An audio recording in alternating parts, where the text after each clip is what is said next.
I am Tim Lester. I'm from Abiding Life Ministries International. My wife and I run the center there in Hagerstown, Maryland, which, if you don't know where that is, it's near the Baltimore, Washington area. And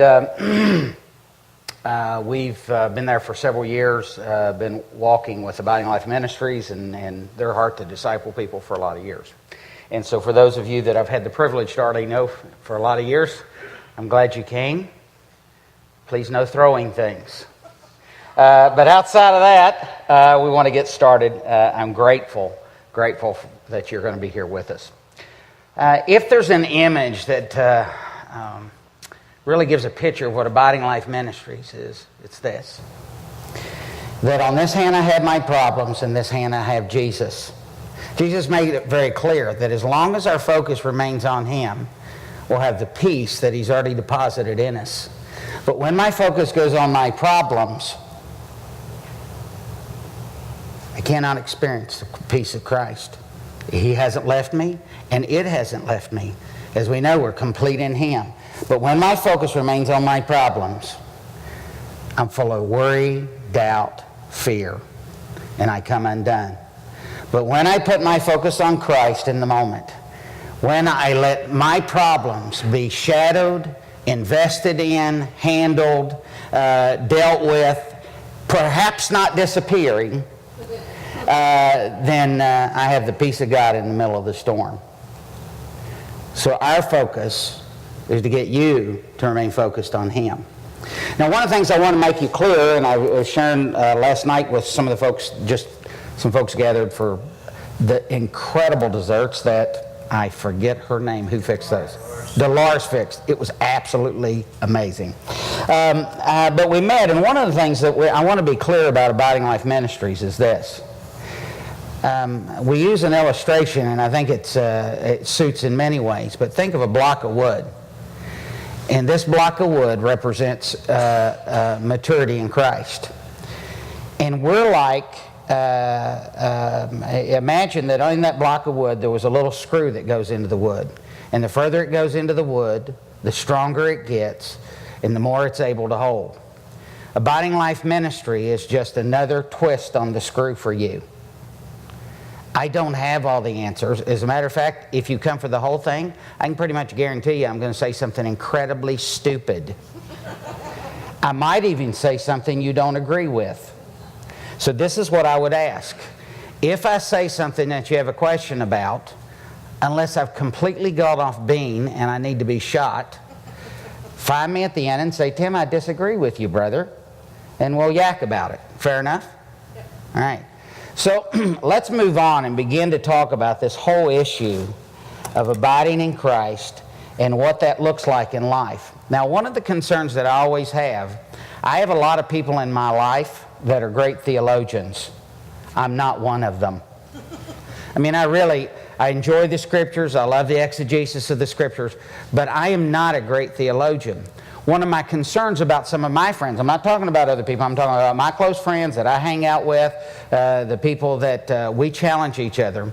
One of the problems I have with some of those guys is that they absolutely blow me out of the water in terms of their ability to do exegesis.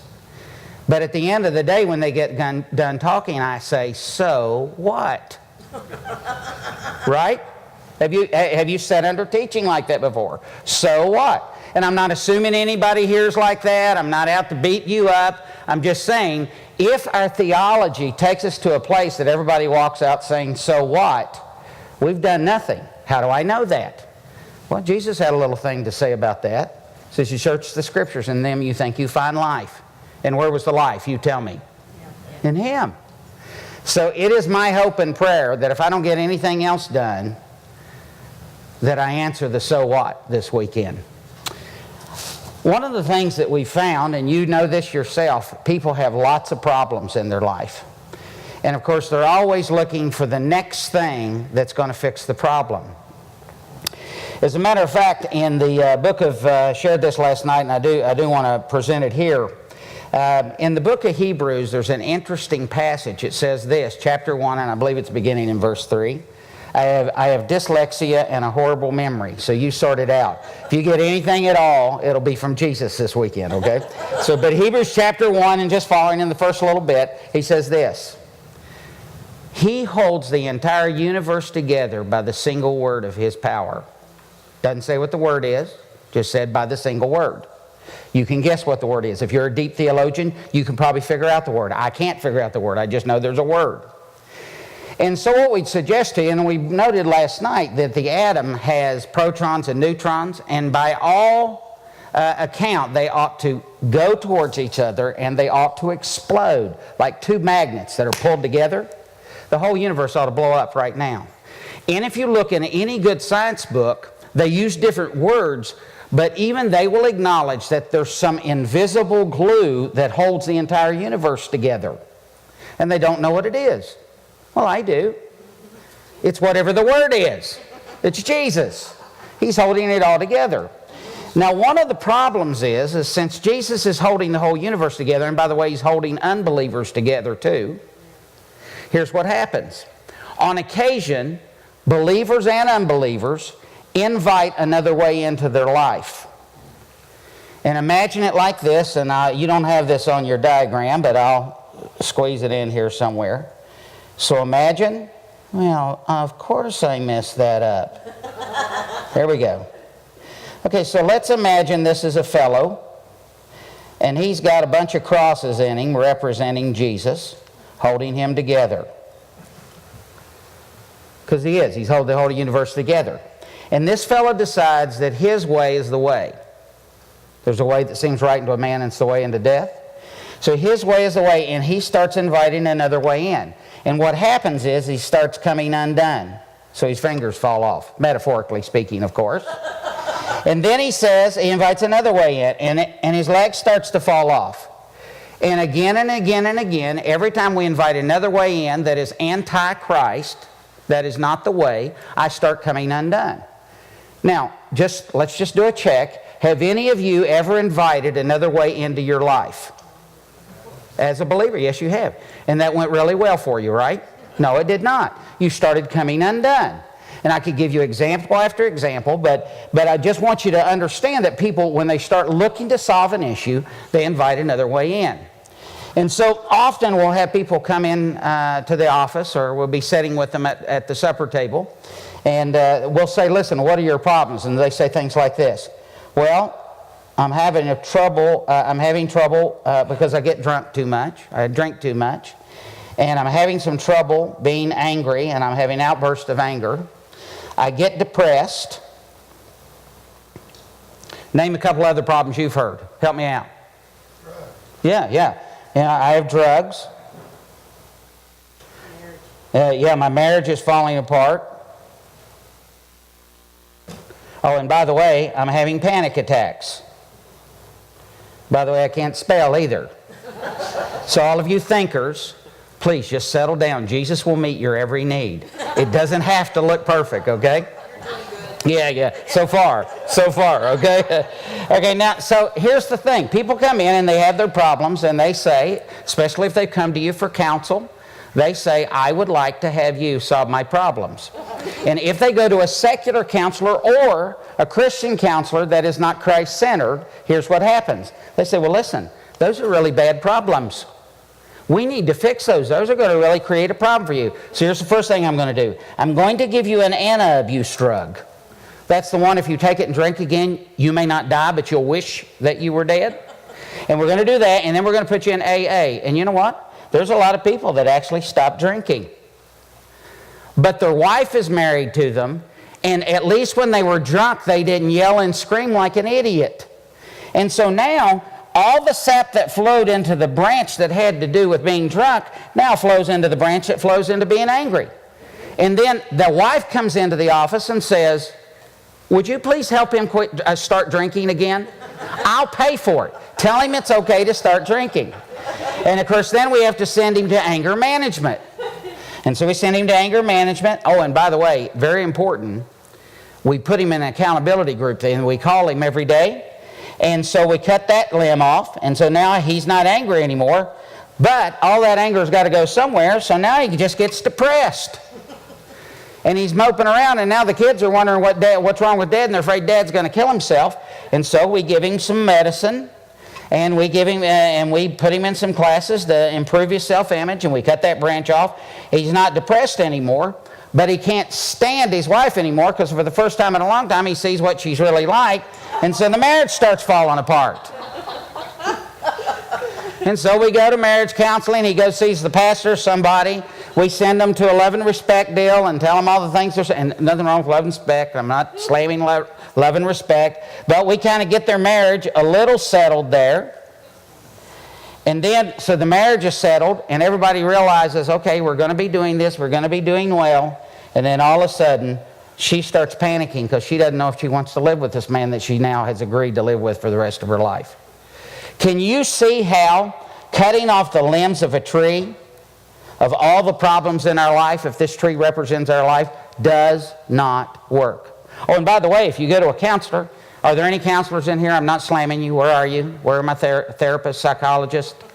Okay, anybody around here? Okay, a couple. No, they're not going to admit it now because I'm slamming them. But this is someone's life tree. I'm not slamming counselors. I appreciate counselors, and I'll tell you why later. Excuse me. But here's the problem. If I think that dealing with all these issues and about 2 to 3 years later and about $10,000 out of my bank account, at the end of all that I discover something. I can cut every single limb off of this tree. I've done it before. There was a tree out in our side yard, and I planted it. It was a new tree, and all the leaves fell off. And I thought, I am so mad. I killed myself putting that tree in. So I was so mad. I thought I'm going to teach that tree a lesson. So I cut every branch off, and there was just this little stub coming out of the ground. We went through winter, and every once in a while I go out and look at the tree. You know, just enjoy that it's just a little stalk. Summer hit, or spring hit, and guess what happened? All the branches came back out again. You know why? Well, the roots were fine. And here's what people discover, is in their life, they can't get rid of the exterior problems and fix their life because their problem is they have root rot. And if they don't fix the root rot, they'll never get it right. And then, of course, the other problem is you can only keep so many plates spinning that you fix in your life. How many of you have experienced that before? You just try harder and harder and harder, and finally you just wear out. So either way, the plan doesn't work. And so, and by the way, I should have said, you do have a brochure in front of you. And a disclaimer is, I understand that there's hardly any way in the world you could take many notes on that. Okay? Unless you write really, really super small. It's just there for a guide to help you have it, to be a reminder if you can take some notes on it. I don't care if you take notes. I don't care if you do take notes. Just listen. But let's move on. So when we start thinking about why it is people do things, if the problem's not the problem, and sending them to endless counseling to deal with the branches in their life is not the problem, then here's the question. What's the problem? Why is it a person ends up acting and feeling the way that they do? Well, I got good news for you. Where did I define that for you? The first reason a person acts the way that they do, and this is good news, and there's nothing wrong with this, is that God created them with a unique self. Now, if you don't know in the Scriptures, there are 3 commands given about the self-life, or the self. There's one command given out of Galatians chapter 2:20. You referenced it earlier. It's the self, or the unique self, under the control of Adam's life.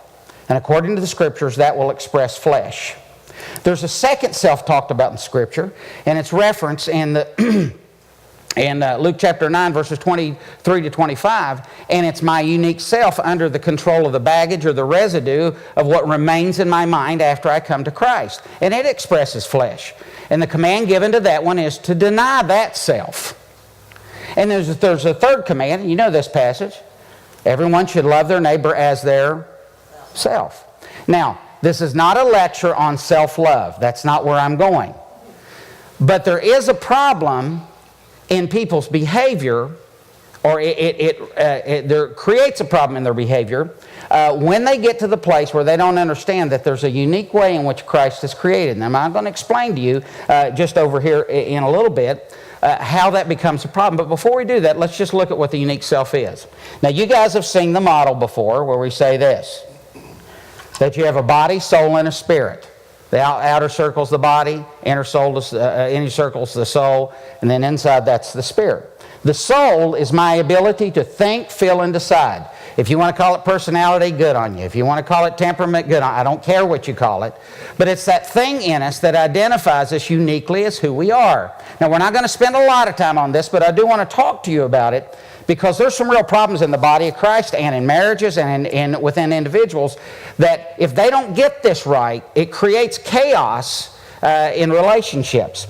So everybody has some mix of thinkers, feelers, and doers. Now I'm going to describe doers. So a unique self is just what you think, what you feel, and what you do. How many of you have ever taken a personality test before?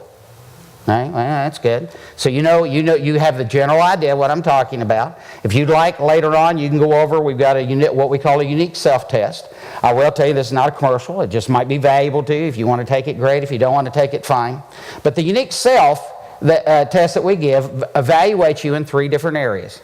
It evaluates you in a public setting or a social setting. It evaluates you, when you're under pressure. And then it evaluates you in your affection, your intimate relationships, and things like that. And every person has a mix of that. One unique self, and this is our main point.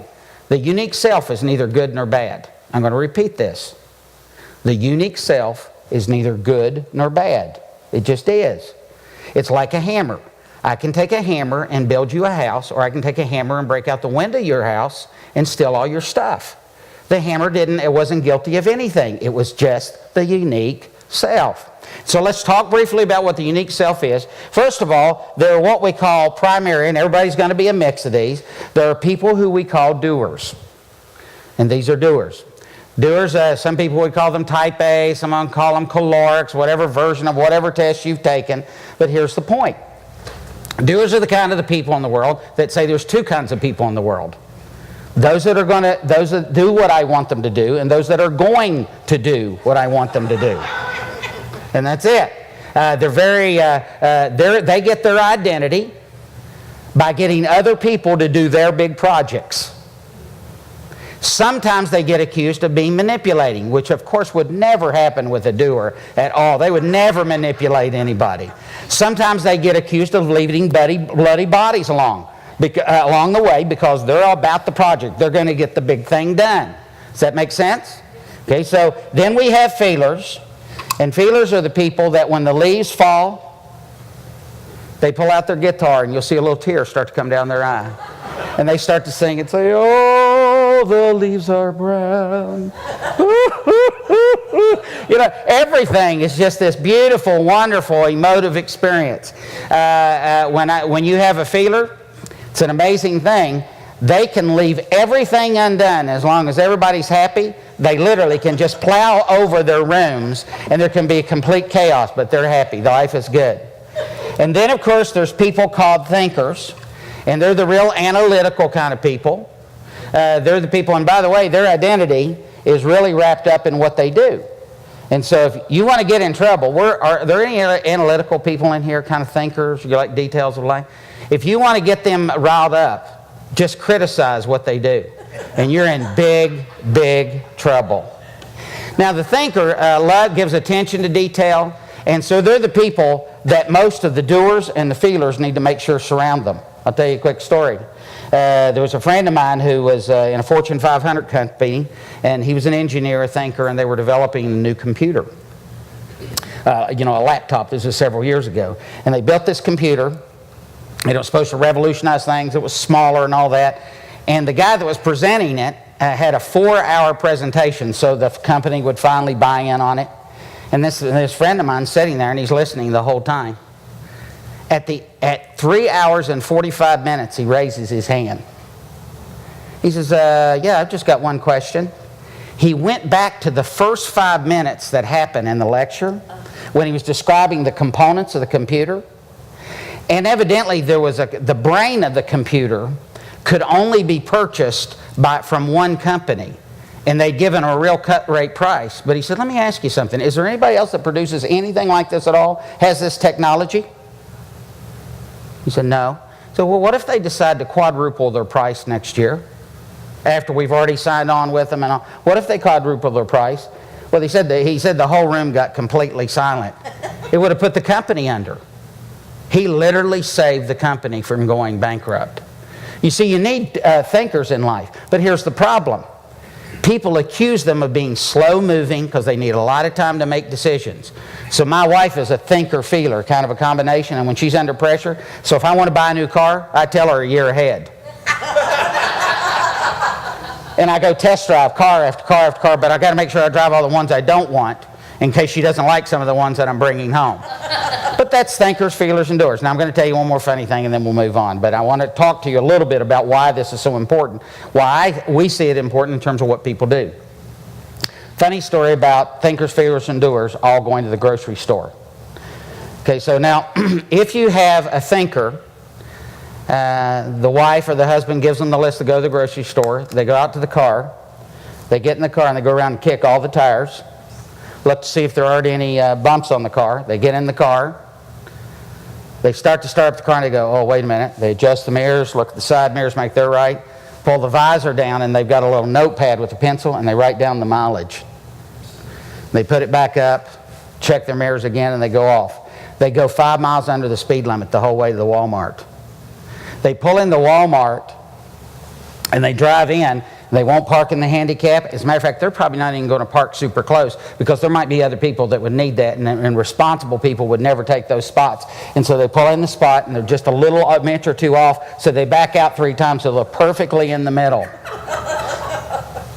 Pull the visor down, write down the numbers, put it back up, get out, and they're going around, and as they're walking into the Walmart, they notice, of course they don't know this, a doer has parked in the handicap zone.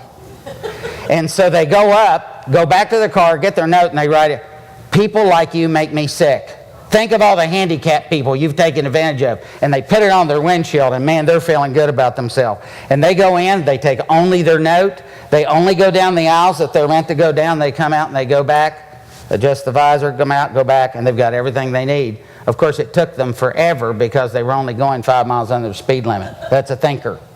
Now, then you have the feeler. The feeler, you'll give them the note, and listen, you sure you got this? Yeah, I got it.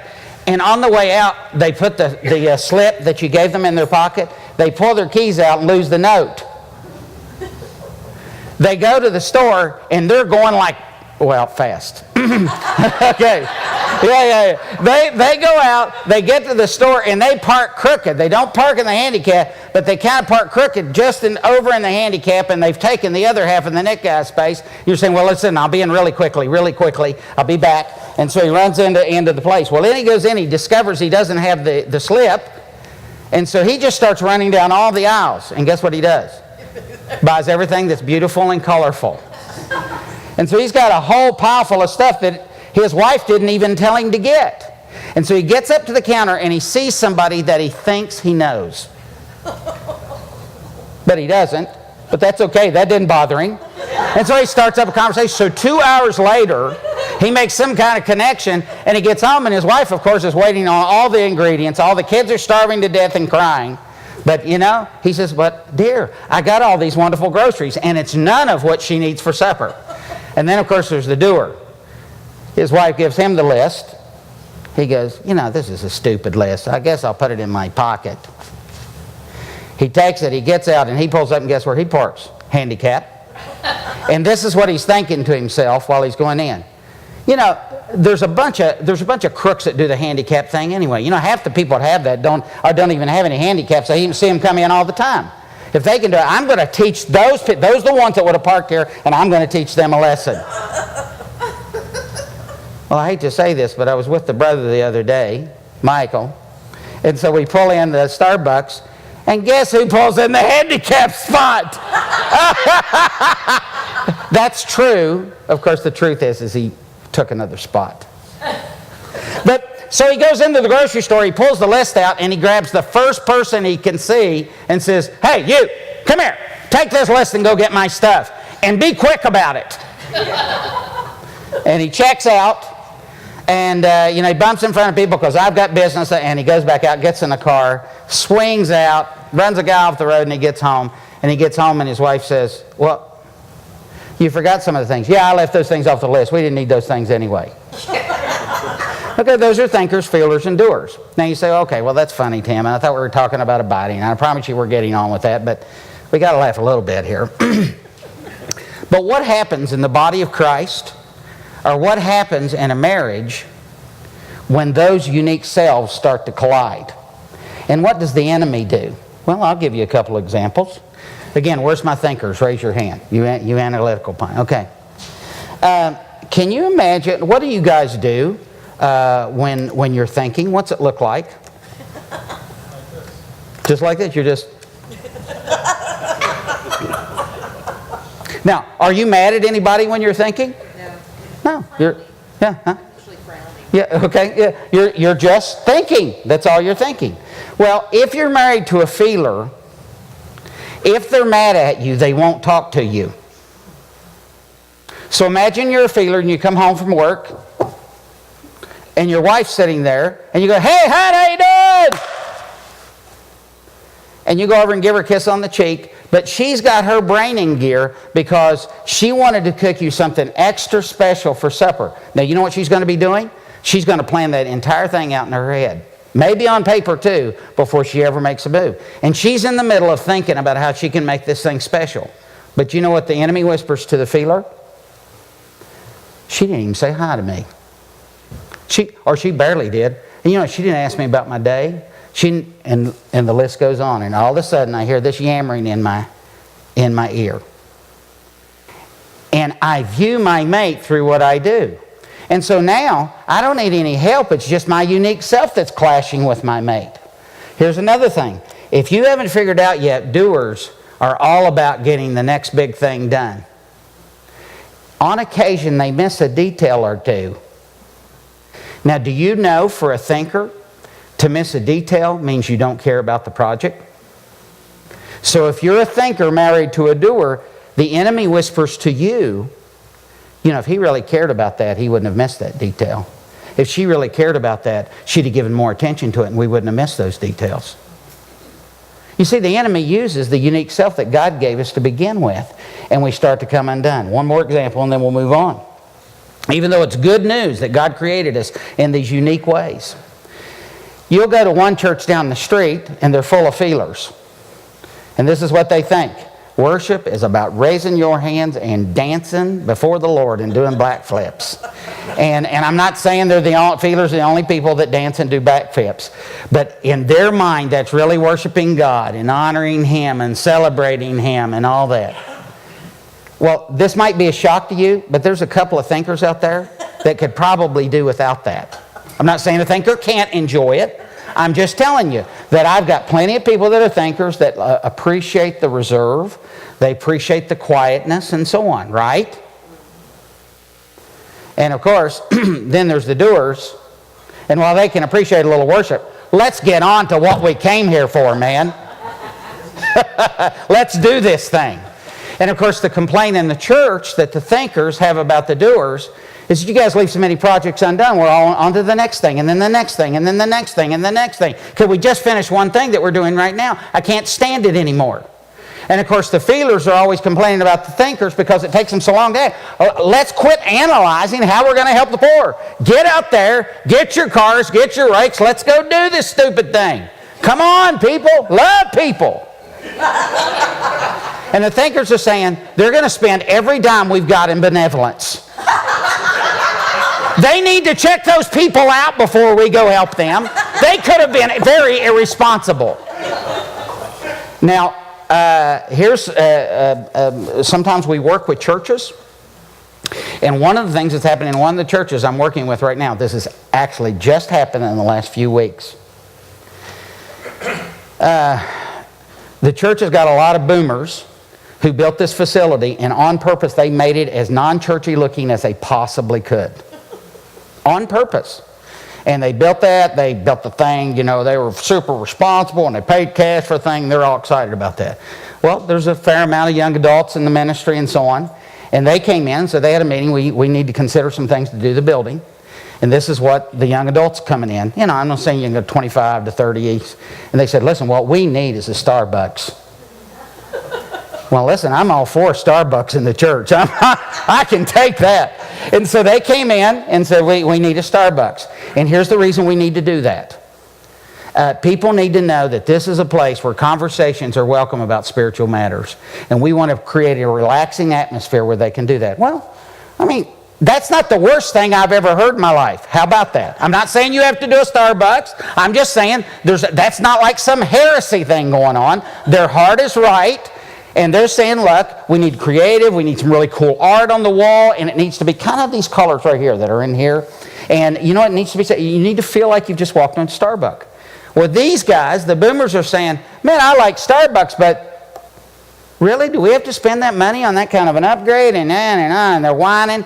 And this is the way it goes.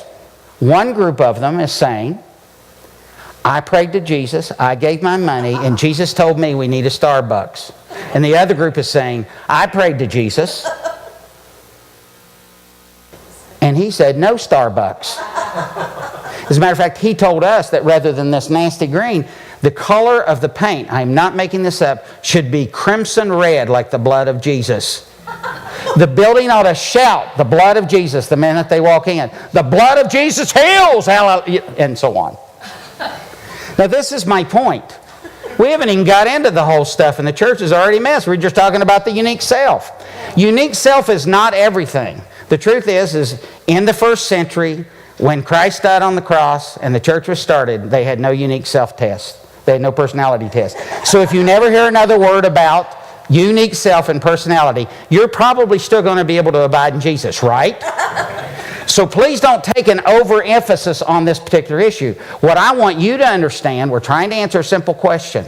Why is it people come undone?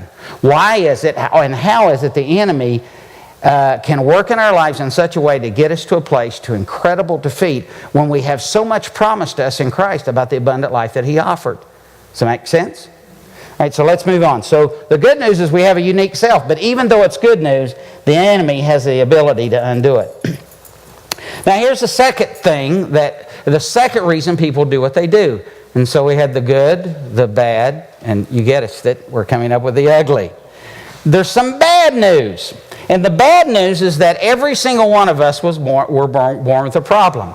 Now if you remember, we talked about earlier, and you've seen this before, that I didn't want that to happen. Every person has a spirit, every person has a soul, and every person has a body. And God designed us, and we discover this in 1 Thessalonians chapter 5 and verse 23. And if you want a thorough Bible study about this, check out Watchman Nee. But you better take pain pills because it's very detailed. Good, but very detailed. And what it describes is this, that God designed the spirit to control the soul, to control the body, which affects how we do life. It's just the way He did it. Now, all I want to do for the next few minutes is describe to you in a simple way why that created a problem for us, for every single person that exists on the planet. So, again, we're born with a spirit, a soul, and a body. And God designed the spirit to control the soul and control the body. I want to give you an image to think about that spirit that's within us. I want you to think of a car and a driver. They used to have a Chevrolet commercial, I think it was in the 80s, where they showed a guy in midair and they built a car around him. Well, that's really the idea here, is that God designed the soul and the body to express the will of a live driver. We see that image, that whole idea reflected in the Corinthian letter when he talks about don't be drunken with wine, but be sober, move in the Spirit, and so on. So the first reality we find from the Scripture is we have this way that God's designed us to operate. It's just a human being. And then we start to run into problems. And, of course, this is just described in detail in Romans chapter 12 and the following verses, where he says this, through one man, life came into this world, and his name was Jesus. But through another man, Adam, death came into this world, and his name was Adam. So when we're born with Adam's life. Another way we would say that is that we're born cut off or dead to God in the Spirit. Now, real quickly, I just want to remind you what Adam was like. He was a blamer. He was ashamed. He felt like a failure. He was weak-willed. In East Tennessee, we'd call that a weenie. He made bad choices all the time.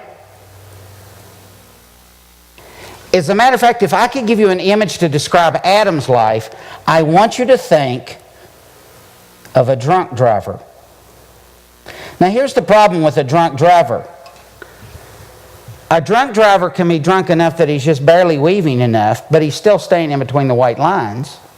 Or he can be so drunk that he's completely raging out of the control and he's gone in the ditch and the car's going head over heels. They're still both drunk and they're still both out of control. Now, frankly, the complaint I often get about this is this. People say, I'm not completely out of control. And therefore, you can't say that I've had a drunk driver driving my life. Well, I'm still not going to stand in front of down at the bottom of the hill where there's a guy that's weaving and bobbing, because the guy is out of control. Now, I'll prove you've been out of control before. How many of you have made a stupid decision that you later went, that wasn't my best move? Yeah. How many of you have been sitting around one day and 1 minute your emotions are fine and the next minute they're not? Hello? How many of you have ever been in a place where you thought something was true, turned out that you were totally wrong and you made a complete fool out of yourself? Yes. Never. Never, especially not Daryl. And so here we go. We have a spirit, soul, and a body. God designed me to be driven by a sober spirit. We're going to find out Christ's life later. But instead, a drunk driver was put inside me. And now this drunk driver is driving my mind, will, and emotions, going through life from the day I'm born. And then comes another problem. The problem is that if I've got a drunk driver driving my life, I'm actually born out of control. And we talked about how you get born out of control, and here's why you get born out of control. First of all, there is an instigator in your life. How do I know that? John chapter 10, verse 10 says there's one who comes to steal, kill, and destroy. Satan is called a strategist, and therefore from the day you're born, he specifically starts designing things to undo you. So there's an instigator in your life. This is not just some happenstance that, you had a pretty decent family background and you didn't, and that's just the luck of the draw. Specifically, the enemy is out to undo every single person. There's a second thing that we know to be true, is that he organizes other people. As a matter of fact, I really like Warren Wiersbe's definition of the world. The world is a systematic war machine designed and orchestrated by Satan, full of events and people to steal, kill, and destroy your joy. It's a very good description. Events and people organized by the enemy to steal, kill, and destroy your joy. It makes sense then that with an instigator in my life and all this input, and now I'm a drunk driver out of control, I actually start getting messages into my life about myself. Some of them make sense and some of them don't. Some of them I accept and some of them I don't. I don't know what your life experience is about. One of the things that we're going to do as we go through the next few hours tonight and tomorrow I'm going to talk about my life. Actually, I do like to hear myself talk, but that's not the reason I'm doing that. If we had time, I would take one of you and I would take your life and we would put your life through that, but then you might not appreciate the teaching so much. So I'm going to give you life experiences from me so we can flesh this out. We're going to ask, what would have happened with Tim Lester? So here's one of the things. When I went to first grade, the first day, my mom and dad were celebrating I was going to first grade. And they took me, that didn't come out the way I wanted it to. So my mom and dad took me to Dairy Queen, and back then, when you went to Dairy Queen, if you got a banana split, you got one of those little plastic boats. Yeah. And so I was so excited. So I took my little plastic boat to first grade the first day, and it came time for playground, and I had a string, and I went out, and I was pulling my little boat around. I was so proud of my little boat. And a bunch of kids came along and stepped on my boat and said, "You're the biggest sissy that ever walked." And then for the next 6 weeks, they horribly made fun of me. Now, if that was a doer, they'd probably turn around and go, "Rock." And that would have been the end of it. But I tell you what, you tell a feeler he's a big sissy, and that he's horrible, and he's weak, and you're a girly girl, and all that, they'll take that in. Now listen, there are people that have had a lot worse experiences in life than me. A lot worse. But it only takes what it takes for you. Because the enemy designs input and hurts and wounds that work beautifully for you and the unique self that God gave you. And so we have an instigator in our life, and he starts giving us messages, and some of those begin to stick. But then there's another problem, and this problem is this. I was born with needs. My body has needs. I used to think you had to eat Big Macs to exist, but I've discovered that that's actually not true. You can have one on occasion, but you can't exist. Repeat after me. I don't need Big Macs to live, okay? So, but my body has needs. My soul has needs. I have to have the ability to think, feel, and decide. If you've ever talked to anybody in here ever in solitary, was a prisoner of war in solitary confinement? I have a friend of mine, and he said the only way he existed for a little over a year in Vietnam, and he said the only way he existed is he created an alternate world in which he got to make choices, think about life, go about daily life, and to make decisions about what he was going to do, because he had no decisions because of how small, well, it did smell too, but how small his cell was, and he didn't get to choose when he ate, he didn't get to choose where he went to the bathroom. So in his mind, he created a whole other environment. God designed you to have the ability to think, feel, and decide. And of course, then also, finally this, we have a spiritual need. God, according to the Scriptures, is love. And that's the epitome of who He is. It's the very existence of who He is. In 1 John, he talks about this in the book of John. And since God is love, He has to have someone to love. If I can say I can love you, but if you don't love me back, we don't have a love existence. There's some love going on, but it's only for me. So He created a man with the ability to choose to love him, but if he could choose to love him, he also had the ability to choose to reject him. And so Pascal says it like this, that God put a vacuum in every man's heart that could only be filled by having a relationship with the Creator of the universe. Well, now I just ran out of room, and here's why. I was born with a life in me that doesn't trust God. Now, I grew up in a really traditional, I don't know if anybody ever came from independent Christian church or Church of Christ stuff, that's kind of where I came from. And we used to sing hymns all the time. And this is one of the hymns we'd sing. I was sinking deep in sin, far from the peaceful shore. You guys know that song? Okay, well, when Adam's life sings that song, it goes like this. I was sinking deep in sin. Whee! Because Adam's life loves to disobey. Does that make sense to you? Because he doesn't trust God. The guy's crazy, he's out of control, and he loves disobedience. And he proved it. He didn't trust God. Well, now I have this driving need in me because I have all this information that's been given me, and I start to feel things about myself, and now I have this driving need within me that needs love and acceptance. And it's a spiritual need. It can't be met by a human being, but I won't run to God. So I say I have a plan. I think I'll invite another way in. And now, the last part of my problem is this. I am now starving to death for love and acceptance. I got to have it. Except there's only one problem. The one place that would give it to me, I won't go to because I do not trust Him. So this is an interesting concept. The idea of insanity in psychology is this. It's when your mind, will, and emotions is out of touch with reality. When your mind, will, and emotions is out of touch with reality. Human reality is this. I was designed to have a sober spirit, the God of the universe in me, that would control my mind, will, and emotions, and control my body, and have perfect union with Him and fellowship with Him, and enjoy that incredible union. Except I was born with a drunk driver in my car, so I'm born out of control and insane. Again, I'll prove it to you that you've been insane before. You've had crazy thoughts, you've made crazy decisions, and your wife or your husband or your friends have looked at you and said, these people are nuts. So in an insane, out of control condition, driven to get love and acceptance, I'm now starving to death, and I become completely self-centered. And I start looking for other places and other ways to find love and acceptance. Now we're going to go over one more diagram, and then we'll take a break here for a bit.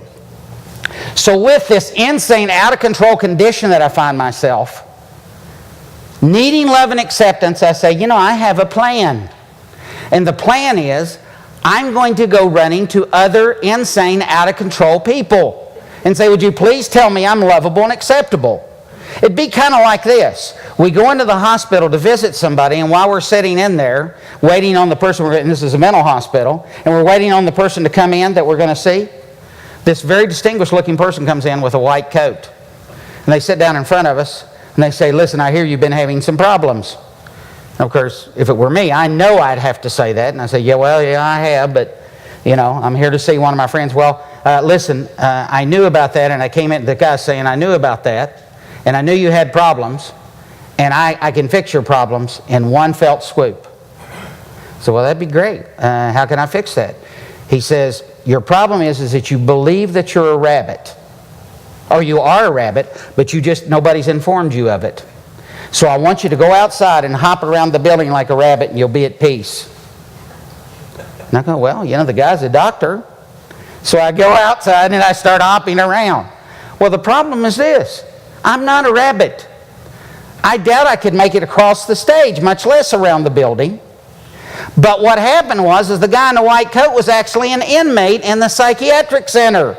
I've listened to a crazy guy tell me the reality about who I am, and I've tried to act the way they wanted me to act so I could have some sense of having my life back and be at peace. I'm telling you, in an insane, out-of-control condition, we run to other insane, out-of-control people and tell them, would you please give me some love and acceptance? Would you please tell me who I am, that I have a place of value? And they say, well, I'd be happy to. So the first people we run to is our family. Now again, we're going to start getting into a little bit of history here. So here's Tim Lester's history. My dad came to Christ late in life. And after he came to Christ, I would have been about, 3-4 years old. My mom told me that he actually came to Christ after I was born and that I drove him to Jesus, and I'm all for that. But he was a pretty bad guy before that. So he comes to Christ, goes completely after Christ. 4 years later, he goes into the ministry. He didn't even have a high school degree. He preached for 17 years before he went to seminary. The guy could do high-function trig in his brain and didn't even know what trigonometry was. He was liked by everybody. Dignitaries would come to him for counsel, and he wasn't a counselor. The guy was just well-loved, and he was this fantastic pastor and a great communicator. And I grew up living in that shadow. Well, at 10 years of age, my dad was very invested in my life. And one day, when I was about 10, my dad called up, excuse me, my dad had made a plan for us to go play baseball and eat hot dogs on a particular Saturday. And it was at 10 o'clock is when we were leaving, and the phone rings. And I didn't know what was going on the phone, and I'm 10 years old, but I saw my dad start to cry. Well, I thought he was crying because of what was on the phone. He was actually crying because he didn't get to go play ball with me, because one of the deacon's wives had tried to kill herself. Of course, you can't tell a 10-year-old that. And he gets off the phone and he says, son, I'm so sorry. I've got to go take care of this. Now, understand, my dad invested in me well my entire life. So the truth is, he never was at a place where he was absent from me. But that day he left, and when he walked out the door, I heard a little whisper. And it was really interesting because it sounded just like me. And this is what it said. I'm not important at all. Everybody else is more important than I am. I'm never going to be able to measure up to him. Now, you need to understand something. My dad was not a bad dad, and I never experienced those realities with him. But there's an enemy of my soul, and at 10 years old, he dealt a death blow to me. And he began to speak into my mind. And I believed it. So you see, when I ran to my family, driven to get love and acceptance, I got this message from the Lord, from my dad, and he didn't even know he was sending it. You're not enough. Now, it didn't end there. I determined that I know what would get love and acceptance. So I determined that day that I was going to become a pastor, and that I was going to do it better than he ever did it. And I was going to be a rebel while I was doing it. So as I got in my teenage years, I grew my hair really, really long. I started a heavy metal Christian band. And I would go to, this is not good. None of this is good. And so I would go to church. I would do my heavy metal Christian band stuff. And I would go to church and find the nastiest clothes I could possibly find. Because that's back when people like dressed all the time to go to church. I'd find the nastiest clothes I could find. And when they came up to say, listen, could you quit being so rebellious, cut your hair and get some clothes? And I'd say, well, we can have that conversation, but I won 100 people to the Lord last year. How many did you win? Now, can you hear the arrogance in that? But here was my plan for getting love and acceptance. Oh, I know the church system. And what I was going to do is beat them at their game, my perception, but be a rebel the whole time. And an interesting thing happened. No one wanted to be around me anymore. Can you imagine that? So I actually became a big zero, and I was never able to undo what I felt with that particular message. So I thought, well, hey, listen, if family won't do it, let's try the opposite. Let's try some friendships. And so I went to my friends. And you had the same experience I had. As long as I did what they wanted, when they wanted, how they wanted, and dressed the way they wanted, everything was great. But the minute I veered off, guess what happened? You're zero. And then I thought, hey, listen, let's try the opposite sex. That'll work. And so what I decided at 15, I thought, I need a woman in my life. And so there was a girl down the street, and she was 18, and she was beautiful. And so I decided, what, I'm going to talk to her about being in my band. Well, sure enough, she was a singer, and she wanted to be in my band. And so she was all excited about that, and we dated for a year, and I thought I was the man. I know this is going to shock you, but 1 year later, a better-looking guy with longer hair and a better, cooler band came along, and she was gone like the wind. And that was Phyllis. Now, that happened more than once, but the one that was the biggest one is, so finally I got to be a senior in high school, and it was on the University of Tennessee campus. And there was a sophomore at the college, and I decided, you know what? She's kind of cute. And so I asked her out, and she went out with me. And so we dated about a year and a half, and I'm feeling like a big man because I'm dating a college girl, and I'm in high school. And so we date, and I go over, and I go knock on the door one day. Jody, and the door kind of swings open, and I look, and I notice there's no furniture except one table. I go over to the table, and I look, and there's a big sign on the table. And the sign says this, to Tim. And I open it up, and it says, Dear Tim, you're the most amazing man I've ever met in my life. And she went on about how kind I was, what an amazing man I was. I'll love you forever. Goodbye. And I never saw her again. We were engaged, and she took the ring. I never saw her again. Now, I was there, and I can tell you what I thought. At that moment, there's some secret something wrong with me. That I am a really nice guy, but there's something so broken in me that no woman would want to ever be with me. Well, after that, I then decided several other things. Money would be a good way to get some love and acceptance. And this is what I found out. There's always one more man that has more money and can buy out whatever I bought to begin with. And then there are some people, this is not about me, that actually go, to knowledge. And they say, well, that's going to give me some love and acceptance. True story. There's a young lady that was in my youth group in Indiana. Through all of her school experience, she got over a 4.0 in school. She was given a full scholarship to a little school called, little unknown school called MIT. And not only did she get a full scholarship, she got a stipend to pay for all of her expenses while she was in there. She goes to the very first class, which is the one they're supposed to humiliate you in, and that if you're going to leave, you'll leave.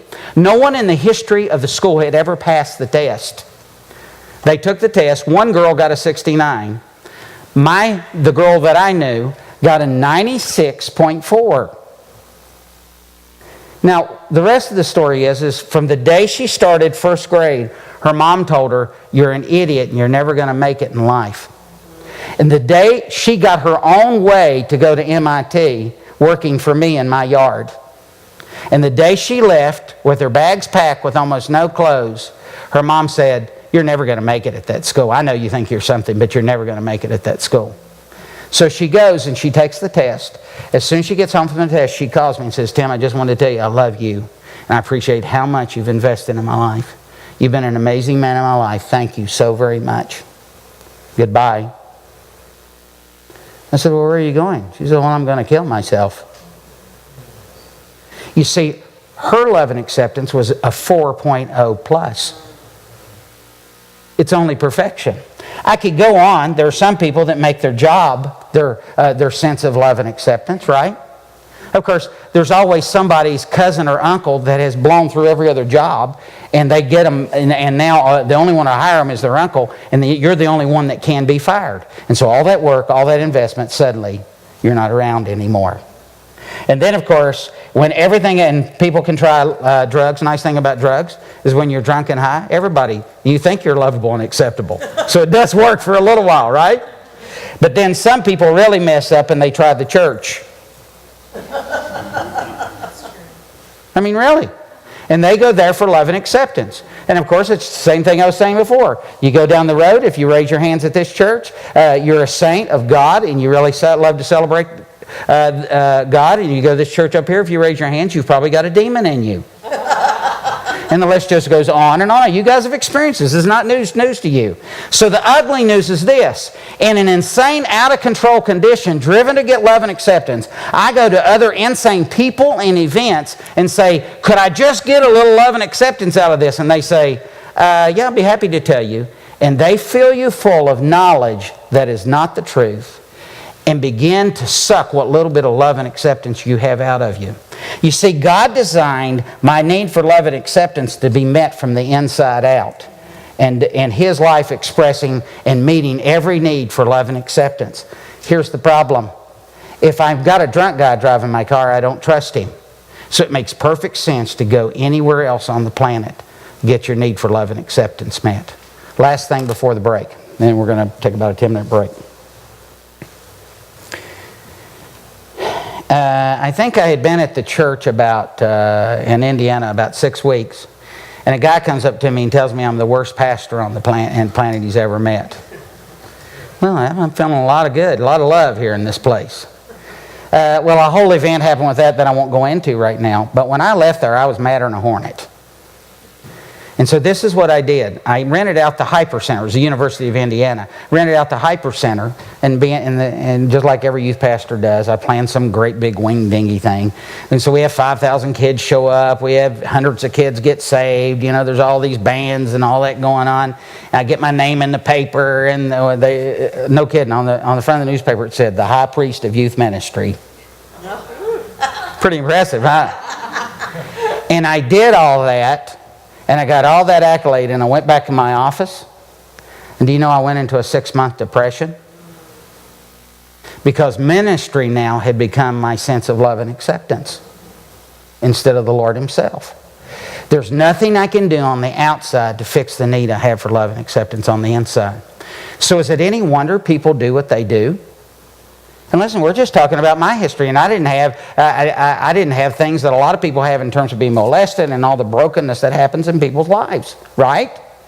Well, if this can happen to me, how much more can it happen from someone that's had a more devastating background as they come into this? Now, I'm not trying to make you psychologists. We're trying to answer a simple question. Why is it people do what they do? It's because in an insane, out-of-control condition, the enemy, knowing their unique self, goes after them and literally designs a temptation, a series of temptations over their life that absolutely does them in. And the end result is they end up with an identity that's completely a wreck. Now, when you come back, I'm going to show you how that identity actually does me in today, because here's the problem. Everybody can say, well, okay, Tim, thank you. I appreciate that. I understand that. I understand the soul, spirit, and body. I get all that. But what I want to know is when you leave here today and you go home and your wife or your husband or your friend says something that you don't like, or you don't get the accolades you want, or something happens today and you come undone, let's discover what this identity does to drive everything you're doing.